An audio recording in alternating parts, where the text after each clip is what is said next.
পিঠাপুলি ছাড়া শীতকাল যেন অসম্পূর্ণ। তো শীতের এখন মাত্র শুরু, কিছুদিন ধরেই একটু একটু করে কুয়াশা পড়ছে আর শীত একটু একটু করে বাড়ছে। তো হঠাৎ একদিন ভাপা পিঠা খেতে মনে চাইলো, তো যেই ভাপা সেই কাজ। তো এই দিকে দেখো ভাবি বসে পড়েছে নারকেল নিয়ে ঝুলানোর জন্য।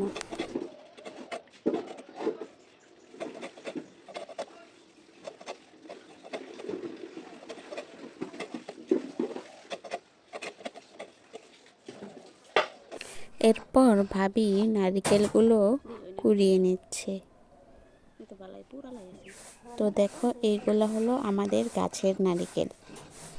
আগে নারকেলটা একটু বেশি ধরতো, কিন্তু আমাদের গাছে কয়েকবার চুরি যাওয়ার পর এখন আর খুব বেশি নারকেল হয় না।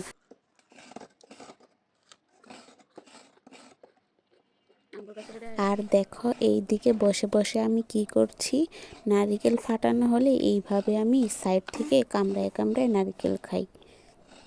তো কে কে এইভাবে খাও কমেন্টে কিন্তু জানাবে।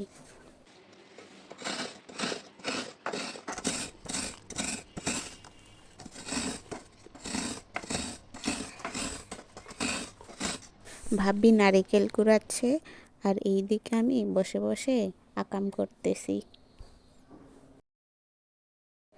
এরপর সিদ্ধ চালের গুঁড়াগুলোকে একটু পানি আর লবণ দিয়ে মাখিয়ে নিয়ে ভাবি এইভাবে চেলে নিচ্ছে।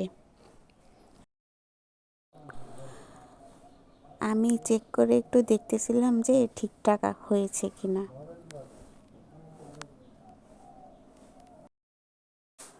মাটির এই ছোট ঢাকনাটা দিয়েই আজকে পিঠা বানাবো।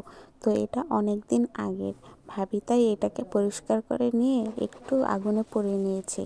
আর এইদিকে আমি একটু গুঁড়া চেলে দিচ্ছিলাম।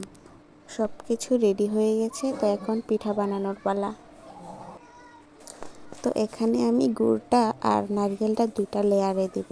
তাই প্রথম লেয়ারে গুড় দিয়ে দিচ্ছি আর তারপর একটু নারকেল দিয়ে দিলাম।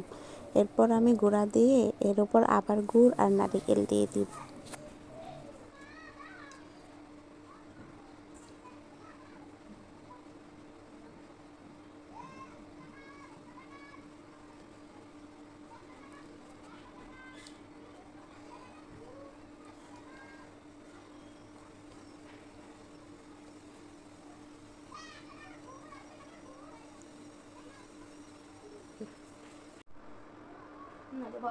তো রাইস কুকারে প্রথম পিঠাটা দিয়ে দিয়েছি, এবার ভাবি নামিয়ে নিতেছে।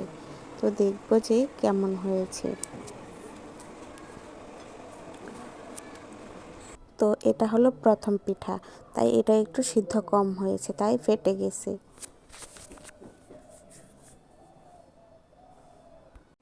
এরপর আমি আরেকটা পিঠা দিয়ে দিলাম।